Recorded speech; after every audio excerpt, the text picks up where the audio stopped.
Gracias pues, hermanas y hermanos, por su presencia, con las experiencias que van a compartir con nosotros para decidir cuáles son los mejores caminos para llevar adelante la autonomía y la libre determinación de nuestros pueblos.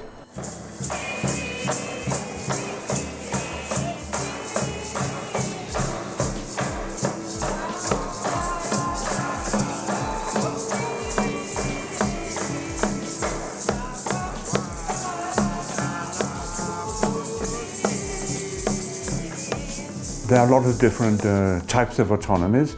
You have autonomies which are territorial autonomies, and you have what you call functional autonomies, which could also be called ethnic autonomies. So there are some autonomies which are based on a specific territory, and there are other types of autonomies that are based on a specific ethnic group.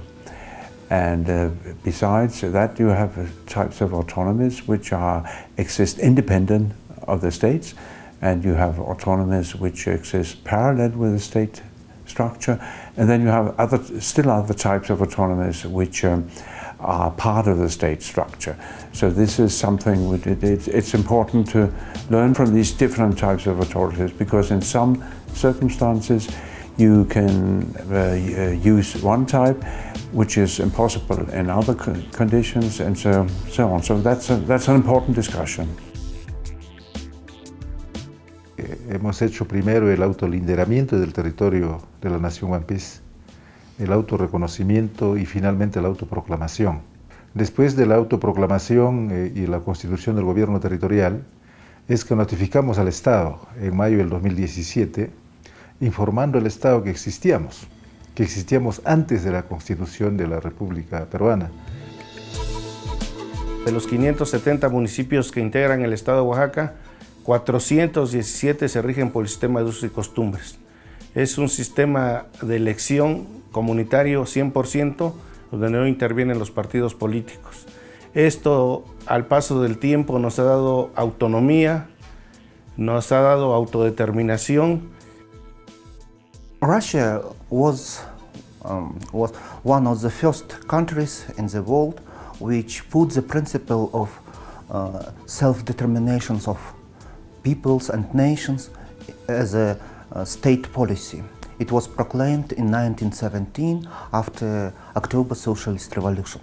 Our Republic Sakha-Yakutia, received the status as an autonomous republic in 1922. But you know that the policy, internal policy of Russia, every time change by this history time.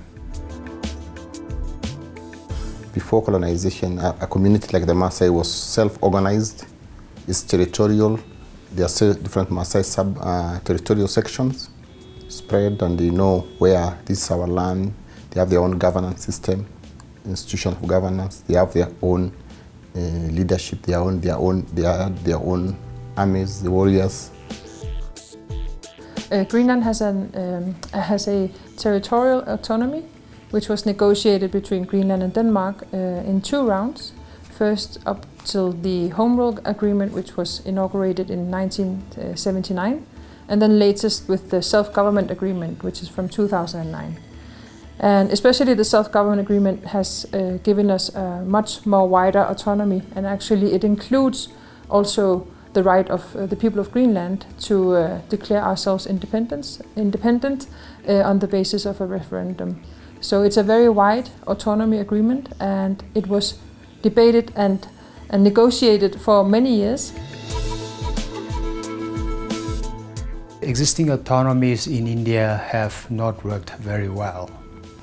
Now for that there are many reasons. There are institutional design problems, institutional capacity problems of both the state and of the existing autonomy. How do we address this? This is a very crucial and deep question that challenges all of us. I think there's a major contradiction between the objectives, the philosophies and worldviews of that nation states promote. It contradicts the values and the worldviews and the cultures that indigenous peoples would like to perpetuate. No, so that's the first challenge. How do you match that? Las comunidades indígenas han venido sustancialmente padeciendo violaciones a sus derechos fundamentales. Uno de los más sentidos es la violación al derecho territorial. Esta presencia de actividades extractivas en el territorio One Piece son desafíos grandes, porque el Estado siempre va a pretender implementar estas actividades en pos de generar mayor presupuesto para el Estado. There is strongly impact for our culture, for our language, for mind of our younger generations. Estamos viviendo un riesgo bastante latente, ¿no? Porque a veces la forma de solucionar los problemas es desapareciendo o asesinando a los que en su momento están al frente de esta lucha social. Nos queda bastante claro también a nosotros que es el riesgo, pero más sin embargo creo que es más importante defender lo que por derecho nos corresponde.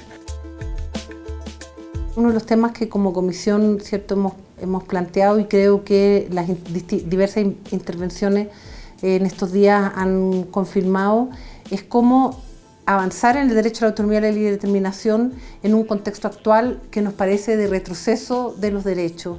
Y ahí creo que la Comisión cumple un rol muy importante en, de alguna manera, mantener los estándares que ya se han sido alcanzados y intentar ser como un obstáculo a estos retrocesos para que podamos seguir avanzando hacia el derecho a la libre determinación.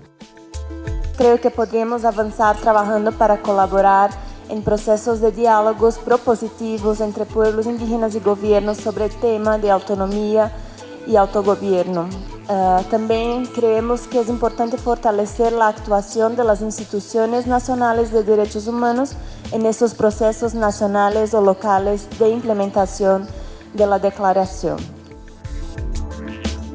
We can take up the issue in the form of trying to have put pressure on governments. We can have specific meetings focusing on autonomy or urge indigenous peoples to discuss these issues. We have no force to implement autonomy anywhere, but the important thing is try and continue to one, try government to take up the issue, two, to have indigenous peoples consider what type of autonomy is it that they really want, what is realistic in their specific conditions, and how can they do it.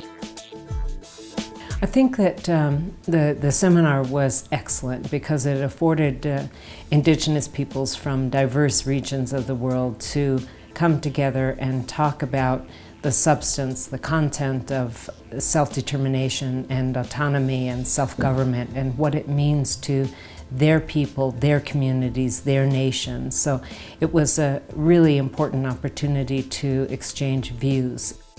There is opportunity. We hope that through the dialogue, because indigenous peoples, we always believe on coexistence. The message to governments is for them to look at the positive outcomes of indigenous peoples governing themselves and acknowledge that these are contributions to national development, and that and stop looking at indigenous peoples as if they are obstacles to national development.